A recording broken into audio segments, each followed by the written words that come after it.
मौन को साधना में लिया गया है। मौन करते हुए व्यक्ति सत्य की रक्षा कर लेता है। ये तो आप नियम ले लेंगे, रोजाना 1 आध घंटे का ऐसे टाइम पर मौन लें जो टाइम तुम्हारा ज्यादा बोलने का होता है, ज्यादा बातें करने का होता है। पियर बातें करनी होती हैं, बड़ी जीजी के यहाँ बात करनी होती हैं, जीजू के यहाँ भी बातें करनी होती हैं, बहुत बातें चीतें करने का टाइम होता है। और उस समय 1 घंटे से आप अभ्यास कीजिए। मौन की बहुत बड़ी महिमा का वर्णन किया है। मौन के बहुत लाभ हैं। मौन की शुरुआत जुबान के चुप होने से मानसिक शक्ति बढ़ती है। व्यक्ति मानसिक तनाव में नहीं जा सकता, डिप्रेशन में नहीं जा सकता, जो शब्द की रक्षा करता है। शब्द की रक्षा कीजिए, कम बोलें, तौल करके बोलें और प्रभावशाली वक्तव्य हो, बढ़िया बोलें, बिना कारण के उटपटांग फालतू में न बोलें। एक इंडेक्स बनाएं और उसमें ये टाइम घोषित कर दें, आपके अपने लोगों को भी पता लग जाए कि सरोज दीदी 3 बजे से लेकर 4 बजे तक किसी को बात नहीं करेगी, भले ही कितना भी जरूरी काम क्यों नहीं है। आप मानसिक शांति देखिए। जो लोग कहते हैं भजन में मन नहीं लगता, उनके लिए इस ब्रह्मांड पुराण में खास कुछ बातें बताई गई हैं। ये तपस्या के 4 सूत्र हैं, उसमें मौन भी तो है। देखो भजन में कैसे मन नहीं लगेगा। आप मौन का अभ्यास करें। आप कुछ समय के लिए आप मौन रहें, आप बोले नहीं। आप अपनी मानसिक शक्ति देखिए, मानसिक ताकत देखिए, अपने विचार देखिए। जो विचार किताब में नहीं मिलेंगे वो विचार आपके हृदय से फूटेंगे, अंदर से स्फुटित होंगे। एकादशी के दिन तो पूरे दिन का ही मौन कर लो, दिन दिन का मौन कर लो। जो होगा सो होता रहेगा। कोई जरूरी बातें होगी कागज पर लिख करके दे दीजिए। ऐसे मानसिक शांति कितनी मिलेगी। 12 वर्ष में तो मौन सिद्ध हो जाता है। 12 साल के बाद जब तपस्वी बोलता है तो वो कहता है कि वर्षा शुरू तो शुरू, बंद तो बंद। वाणी में इतनी संयमता हो जाती है, उनकी वाक इतनी सिद्ध हो जाती है। मौन की बहुत बड़ी महिमा है। जो तप शब्द का वर्णन किया है उसमें तीसरा सूत्र है मौन। मौन की बहुत बड़ी महिमा है, इसलिए कुछ समय मौन के साथ निकाल। टेंशन नहीं होगा, कोई चिंता नहीं होगी, भजन में ज्यादा मन लगेगा। छोटी अवस्था में बच्चे बोलते नहीं है, कितने अच्छे लगते हैं, कितने बढ़िया लगते हैं।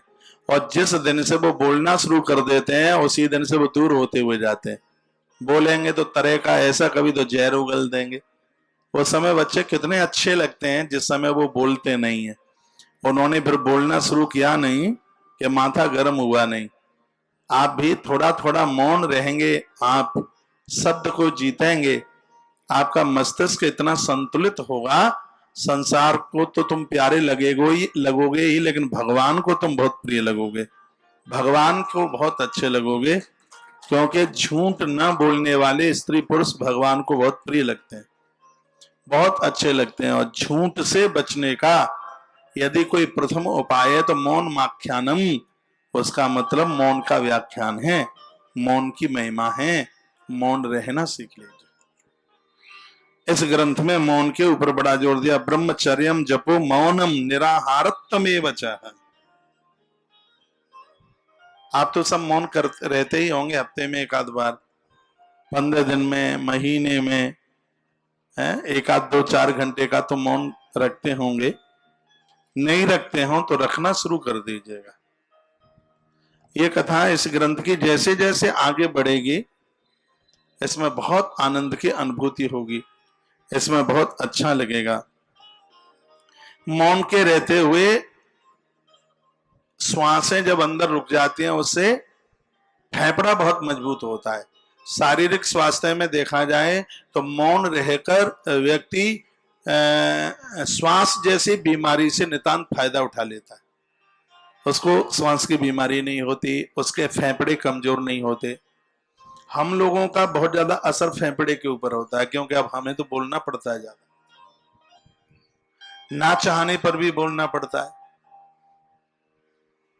वो इतना जरूरी हो गया है,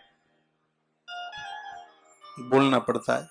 पूरे दिन बोलते ही रहते हैं सुबह से लेकर रात्रि तक। अब क्या करें, बोलना पड़ता है। मन तो हमारा भी करता है कि मौन रह लें, बहुत भारी मन करता है। इतना मन करता है कि कुछ समय के लिए मौन रह लें। मैंने अपने विद्यार्थी काल में बहुत इसका आनंद लिया है। मैंने सालों साल हर एकादशी मौन रह करके की है, सालों साल। उसका अनुभव है मुझे, उसमें कितना संतोष है, कितनी शांति है। आज भी मैं कोशिश करता हूँ। विगत ये अधिक मास निकला था तो मैंने ऐसा सोचा था कि इस अधिक मास में बस मैं जितनी देर तक कथा करूं उतनी ही देर तक बोलूं, व्यास गद्दी पर शुरू और वहीं उतरने से पहले और वहीं मौन।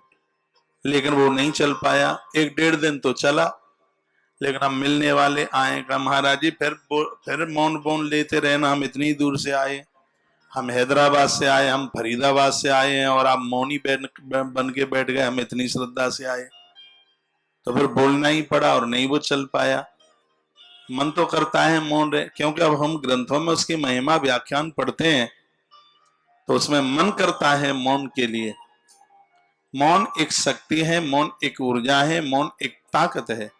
मन को भजन में लगाने के लिए मौन उसका एक कवच रूप है। और यदि आपका काम चले कम बोलने से, आपका काम चले कुछ घंटों मौन रहने से, तो आप यह अभ्यास जरूर कर लीजिएगा। आप ही आप होंगे, आप ऋषि और ऋषिकाओं की श्रेणी में होंगे। आप मौन की इतनी बड़ी ताकत है। मौन रह करके जो बोला जाता है वो बड़ा शाश्वत होता है, सात्विक होता है और सार गर्वित होता है। तो आप अभ्यास कीजिए, मौन का अभ्यास कीजिए। जो तपस्वी के लिए 4 बातें बताई हैं उसमें तीसरी बात है, क्या है तीसरी बात? जिसका नाम है